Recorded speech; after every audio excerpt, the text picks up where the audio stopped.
ಗಂ ಗಣಪತಾಯೇ ನಮಃ. ಶ್ರೀ ಗುರು ದೇವ ರುದ್ರಾಯ ನಮಃ. ಎಲ್ರಿಗೂ ನಮಸ್ಕಾರ ಸ್ನೇಹಿತರೆ, ನಾನು ನಿಮ್ಮ ಪ್ರಕಾಶ್. ಸ್ನೇಹಿತರೆ, ಹಿಂದೆ ನಾನು ನಿಮಗೆ ಒಂದು ಮಂತ್ರ ತಗೊಂಡು ಬಂದಿದ್ದೀನಿ. ಈ ಮಂತ್ರವನ್ನು 108 ಸಾರಿ ಪಠನೆ ಮಾಡಿ ಆ ಬಾಳೆಹಣ್ಣನ್ನು ಹಸುವಿಗೆ ತಿನ್ನಿಸಿದರೆ ಸಾಕು. ಜೀವನ ಪರ್ಯಂತ, ಜೀವನ ಪೂರ್ತಿ ನಿಮ್ಮನ್ನು ಬಿಟ್ಟವರು ಹೋಗೋದಿಲ್ಲ. ಅದು ಹೇಗೆ, ಯಾವತ್ತು ಮಾಡಬೇಕು, ಹೇಗೆ ಮಾಡಬೇಕು ತಿಳಿಸ್ಕೊಡ್ತೀನಿ.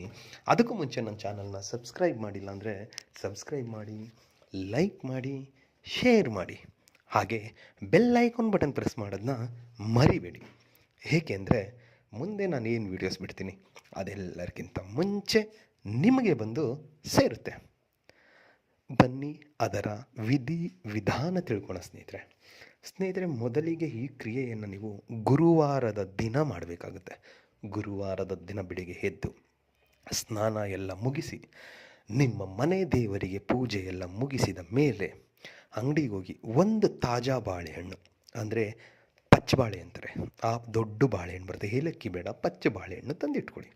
ತಂದು ಉತ್ತರ ದಿಕ್ಕಿಗೆ ಮುಖ ಮಾಡಿ ದೇವರ ಮನೆಯಲ್ಲಿ ಕುಳಿತುಕೊಳ್ಳಿ. ಇಲ್ಲ ಮನೆಯಲ್ಲಿ ಫ್ಯಾಮಿಲಿ ಇದ್ದಾರೆ, ಕಷ್ಟ ಆಗುತ್ತೆ ಅಂದರೆ ಯಾವುದಾದ್ರೂ ಒಂದು ಏಕಾಂತ ಜಾಗದಲ್ಲಿ ಕುಳಿತುಕೊಂಡು ಆ ಬಾಳೆಹಣ್ಣಿನ ಮೇಲೆ ಮೊದಲಿಗೆ ಅವರ ಹೆಸರನ್ನು ಬರೆಯಿರಿ. ನಂತರ ಪ್ಲಸ್ ಚಿಹ್ನೆ ಹಾಕಿ ನಿಮ್ಮ ಹೆಸರನ್ನು ಬರೆಯಿರಿ. ಬರೆದಾದ ಮೇಲೆ ಅದರ ಕೆಳಗಡೆ ಆಕರ್ಷಣ ಕುರು ಸ್ವಾಹ ಅಂತ ಬರೆದ್ಬಿಡಿ. ಬರೆದಾದ ಮೇಲೆ ಆ ಬಾಳೆಹಣ್ಣನ್ನು ನಿಮ್ಮ ಬಲಗೈಯಲ್ಲಿ ಹಿಡಿದುಕೊಂಡು ನಾನು ಹೀಗೇನು ಕೊಡ್ತೀನೋ ಮಂತ್ರ, ಆ ಮಂತ್ರವನ್ನು 108 ಸಾರಿ ಪಠನೆ ಮಾಡಿ. 108 ಸಾರಿ ಪಠನೆ ಮಾಡಿ ಆದ ಮೇಲೆ ಆ ಬಾಳೆಹಣ್ಣನ್ನು ಸೀದಾ ತೆಗೆದುಕೊಂಡು ಹೋಗ್ಬಿಟ್ಟು ಗೋಮಾತೆಗೆ, ಅಂದರೆ ಹಸುವಿಗೆ ತಿನ್ನಿಸ್ಬಿಟ್ಟು ಬಂದುಬಿಡಿ, ಸಾಕು.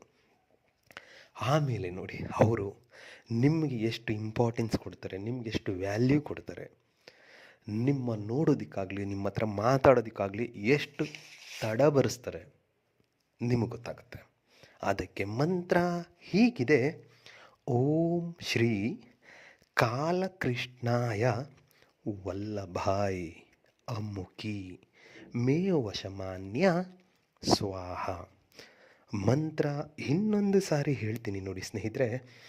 ಓಂ ಶ್ರೀ ಕಾಲಕೃಷ್ಣಾಯ ವಲ್ಲಭಾಯ್ ಅಮ್ಮುಖಿ ಮೇ ವಶಮಾನ್ಯ ಸ್ವಾಹ. ಈ ರೀತಿಯಾಗಿ ಇಷ್ಟು ಮಾಡಿ ಆದರೆ ನಿಮ್ಮ ಕೆಲಸ ಆಗುತ್ತೆ. ಬೇರೆ ಇದರಲ್ಲಿ ಯೋಚನೆ ಪಡೋದಾಗಲಿ ಏನಾದರೂ ಇದು ಮಾಡೋದು ಅವಶ್ಯಕತೆಯೇ ಇಲ್ಲ ಸ್ನೇಹಿತರೆ. ಇಷ್ಟು ಮಾಡಿ ಬಂದರೆ ನಿಮ್ಮ ಕೆಲಸ ಆಯಿತು ಅಂತ ಅರ್ಥ ಮಾಡಿ.